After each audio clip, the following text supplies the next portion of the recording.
Hello friends, કેમ છો બધા? નિકિતાની રસોઈમાં આપનું સ્વાગત છે। આજે આપણે બનાવીશું મલાઈમાંથી ઘી, પનીર અને માવો। આપણે કંઈ પણ વેસ્ટ નહીં જવા દઈએ। તો મેં 10થી 12 દિવસની મલાઈ લીધી છે। બધી મલાઈને મેં તપેલીમાં લઈ લીધી છે। મેં મલાઈમાં પાણી એડ કરી નથી। મેં મલાઈને 2 કલાક પહેલાં ફ્રીજમાંથી બહાર કાઢી લીધી હતી, તો તેમાં દૂધ છૂટું પડ્યું છે। હવે આપણે તેમાં બ્લેન્ડર ફેરવીશું અને તેમાંથી માખણ કાઢીશું। તમે હેન્ડ મિક્સરથી પણ માખણ કાઢી શકો છો અને મિક્સરનો પણ ઉપયોગ કરી શકો છો, પણ મને બ્લેન્ડરથી માખણ કાઢવું ઇઝી લાગે છે, તો હું બ્લેન્ડરનો ઉપયોગ કરું છું। માખણ ઉપર આવે ત્યાર સુધી બ્લેન્ડર ફેરવીશું। તમે જોઈ શકો છો કે મલાઈ ઘટ થઈ ગઈ છે, તો આપણે તેમાં ઠંડુ પાણી એડ કરીશું, અથવા તમે તેમાં બરફ પણનો ઉપયોગ કરી શકો છો। મારી પાસે બરફ નહોતો તો મેં ઠંડુ પાણી એડ કર્યું છે। આ પાણી મેં 1 થી 2 ગ્લાસ પાણી એડ કર્યું છે। તમને જરૂર લાગે તમારે એટલું જ એડ કરવાનું રહેશે। ત્યારબાદ માખણ ઉપર આવે ત્યાર સુધી બ્લેન્ડર ફેરવવાનું રહેશે। બ્લેન્ડરથી માખણ જલ્દી બની જાય છે, તો હું ઘી બનાવવા માટે બ્લેન્ડરનો ઉપયોગ કરું છું। તમે જોઈ શકો છો કે માખણ ઉપર આવી રહ્યું છે। હવે માખણ અને દૂધ સેપરેટ થાય ત્યાર સુધી બ્લેન્ડર ફેરવીશું। માખણ અને દૂધ સેપરેટ થઈ ગયું છે, તો હવે માખણને કઢાઈમાં કાઢી લઈશું। બધું જ માખણ કઢાઈમાં કાઢી લીધું છે। હવે આપણે જે દૂધ વધ્યું છે એનું આપણે પનીર બનાવીશું। આપણે તેને ગેસ ઉપર ગરમ થવા રાખીશું અને તેને ગરમ થવા દઈશું। વચ્ચે વચ્ચે તેને હલાવતા રહીશું। તેને ધીમે ધીમે હલાવવાનું રહેશે અને તપેલી આપણે જાડી લેવાની છે, કારણ કે પાતળા વાસણમાં ગરમ કરવાથી દૂધ નીચે ચોંટી જાય છે અને તેમાંથી બળ્યાની સ્મેલ આવે છે, તેથી જાડા વાસણમાં દૂધને ગરમ થવા દઈશું।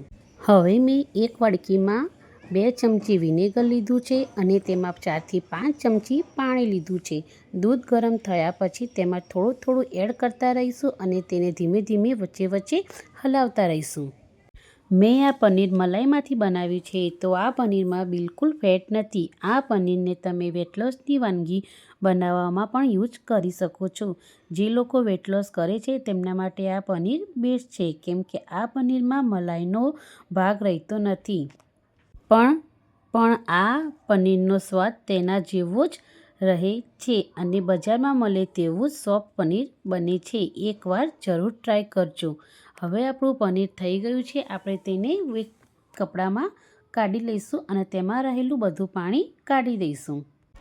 આપણે જે માખણ કાઢ્યું હતું તેને ગેસ ઉપર હવે ગરમ થવા રાખીશું અને તેને ગરમ કરીશું। તેને થોડી થોડી વારે હલાવતા રહીશું।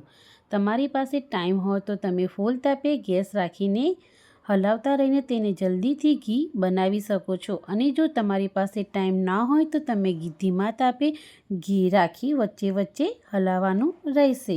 આપણું ઘી સરસ તૈયાર થઈ ગયું છે। હવે બચેલી બગરીમાંથી માવો બનાવીશું।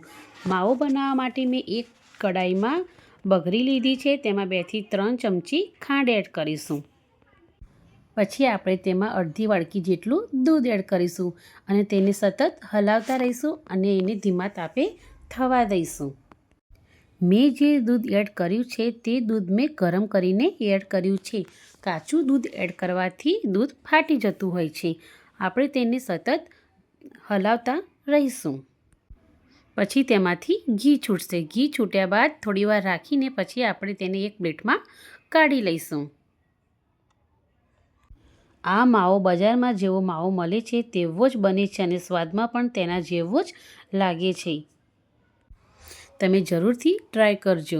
હવે તેને આપણે પ્લેટમાં કાઢ્યા પછી આપણે પનીર ચેક કરી લઈશું। પનીર તમે જોઈ શકો છો કેટલું સરસ થઈ ગયું છે। હવે તેને આપણે કટ કરીશું। કટ કર્યા પછી તમે જોઈ શકો છો કે પનીર કેટલું સોફ્ટ બન્યું છે।